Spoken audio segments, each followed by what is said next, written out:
அன்பான உறவுகளுக்கு வணக்கம். நான் இன்னைக்கு ஆட்டுக்குடலில் சுக்கா செய்ய போகிறேன். வாங்க பார்க்கலாம். தேவையான பொருட்கள்: ஆட்டுக்குடல், வெங்காயம், தக்காளி, பச்சை மிளகாய், பூண்டு, இஞ்சி பூண்டு விழுது, மிளகாய்த்தூள், மஞ்சத்தூள், மல்லித்தூள், உப்பு, கரம் மசாலா, மட்டன் மசாலா.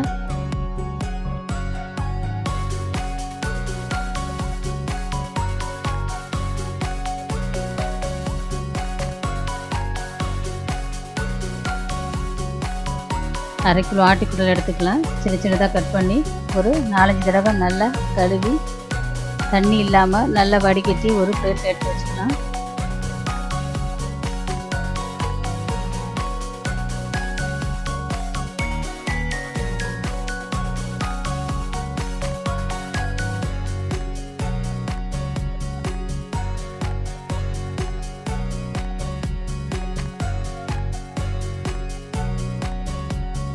இப்போ ஒரு மிக்ஸி ஜார் எடுத்து கட் பண்ணி வச்சுருக்க வெங்காயம், பூண்டு, பச்சை மிளகாய், தக்காளி இது எல்லாத்தையும் மிக்சியில் போட்டு நல்லா அரைச்சிக்கலாம்.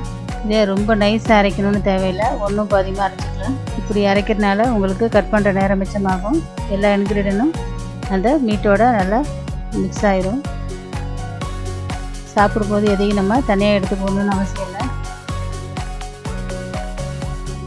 அரைச்சி வச்ச விழுத ஒரு கிண்ணத்தில் தனியாக எடுத்து வச்சுக்கலாம்.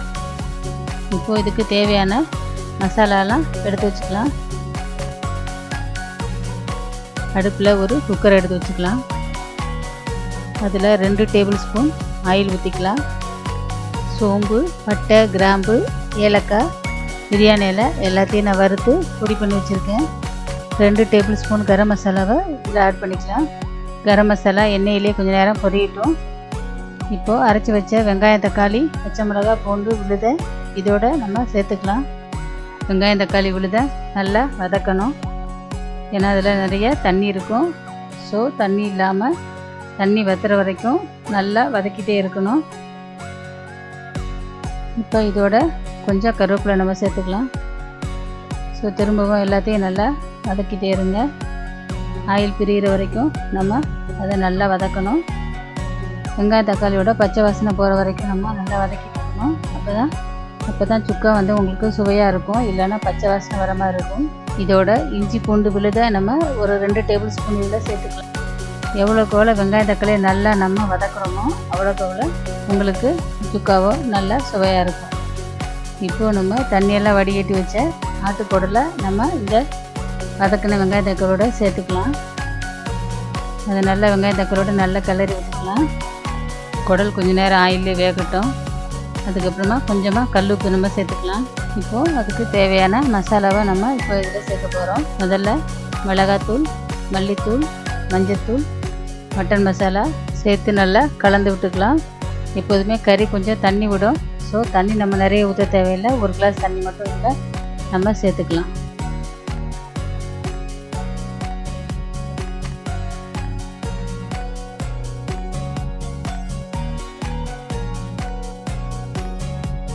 இப்போ குக்கரை மூடி ஒரு 10 விசில் விட்டுடலாம்.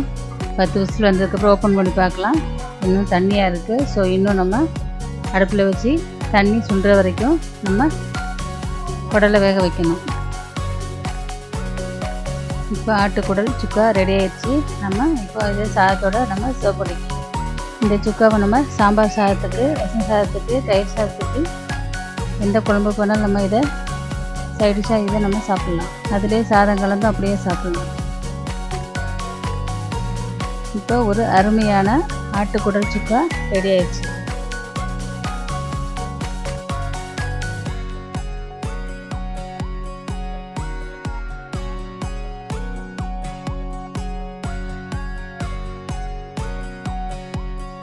மீண்டும் அடுத்த ரெசிபியில் நான் உங்களை சந்திக்கிறேன். நன்றி, வணக்கம்.